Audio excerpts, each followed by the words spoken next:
So, I mean, this is, you go through Gresham's law on basic fundamental monetary. What are they going to do with the gold that people own? A lot of people invested in gold. Well, it's legal to hold. You have a hard time getting it now.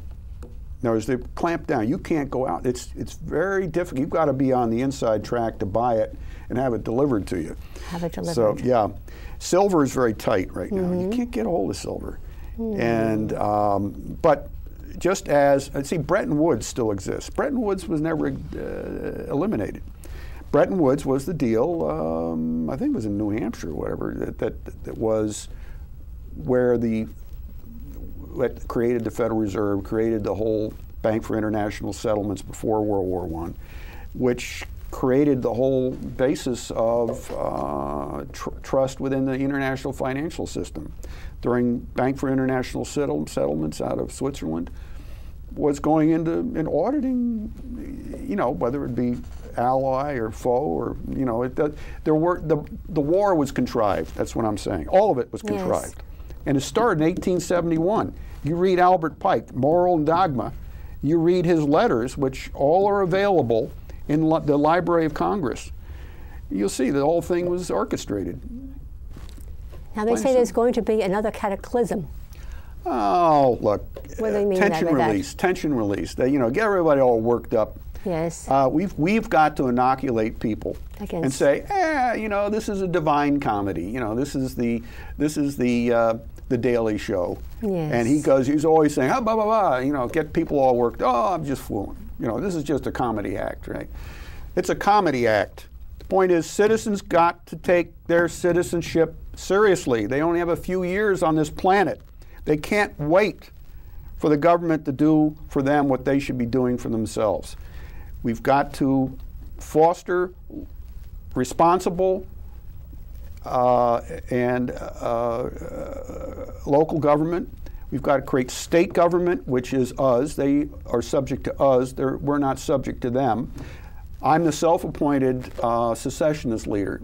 I think I'm the only one. So that I believe that New York State, traditionally, notwithstanding the fact that Charles II turned it Catholic after in the name of his brother, the Duke of York, James, who became James II, who then, after 4 years in office, ran away like a little scurrying rat Stuart jumping ship, running off to France to set up the Grand Orient Lodge as a Jacobite. Jacobite means James. So that the Jacobites were the followers of James, and the Jesuits came with him as a good Catholic. So, look, my problem is to pretty much expose the fact that when we went from Dutch to English, it was Catholic Stuart English, and that much of the baggage makes us subject to the government rather than they subject to us. The state constitution is important. Most people, including lawyers, have never read the state constitution. It's a long document. It puts you to sleep, beginning to end. Try it sometime. Some of it is lousy stuff, but it's there. It's it's our social contract, so to speak. So the whole question, Obama, he as a state senator worked to support Odinga. Odinga? Who was running for election in 2006 against a Christian. He connected to the Islamists. Obama financed his campaign. They laid out the strategy that if he lost, that they would create rioting using Islamic hordes that went and destroyed or damaged or destroyed 800 Christian churches, who murdered and maimed Christians right after the election. And he caused so much turmoil that the president-elect made him the prime minister. There was, he extorted his position. Now, this is a state senator out of Illinois. Then that year, he got elected, as U.S. senator. In other words, he financed this thing in Africa. Africa. Kenya has strategic minerals. So the point is, he's now using, this is Jerry Corsi came back. He was arrested for being an illegal alien after being in Kenya for 1 hour. So. By the way, I heard something about they're going to try to disqualify Obama? Well, look, Philip J. Berg, who was the Assistant Attorney General of Pennsylvania, Yes. filed a case pro se in Eastern District of Pennsylvania against Obama, against the National Democratic Party committee, against the Federal Election Commission, demanding that they provide proof that he is a U.S. citizen? a U.S. citizen, which he's not.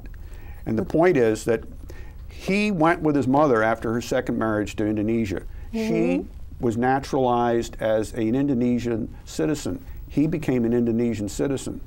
And when he came back at age 18, Yes. he never went through the necessary paperwork. That's being pushed around. This was, look, Do you think that they'll have any real hearing on this before I the think it's, presidential I election? think there's, look, this isn't a serious assistant attorney general. He wouldn't do this. His license is on the line, and he's not a vexatious suit. And what I've been seeing going on since the late August is very serious legal work. And that the ACLUs come in. This thing is bigger than we think. And I believe that it's getting downplayed in the media. It's never mentioned. Never mentioned. The Knights of Malta control the media. Yes. All of them. All of them. Our Yes. government in state of New York was controlled by the Knights of Malta. Pataki, Kerry, Giuliani, Bloomberg through the St. John order. So we are bugs in a petri dish, and it's time to be citizens who are serious and look into stuff. Put down the TV channel changer. I don't own a TV. My son doesn't watch TV. I'm a serious nonfiction reader. Very few people out there. They have an attention span which goes between commercials. So what I'm saying, though, is that what's discovered is that a state senator was interfering with our national foreign policy, which is a violation of the Logan Act, in a conspiracy to create mayhem and genocide against a sect, against Christians specifically. And through that, he can be prosecuted under the Proxmire Act. The thing with Berg is important. Chris, I want to thank you so much for coming back. Oh my goodness, you've certainly given us some dynamite.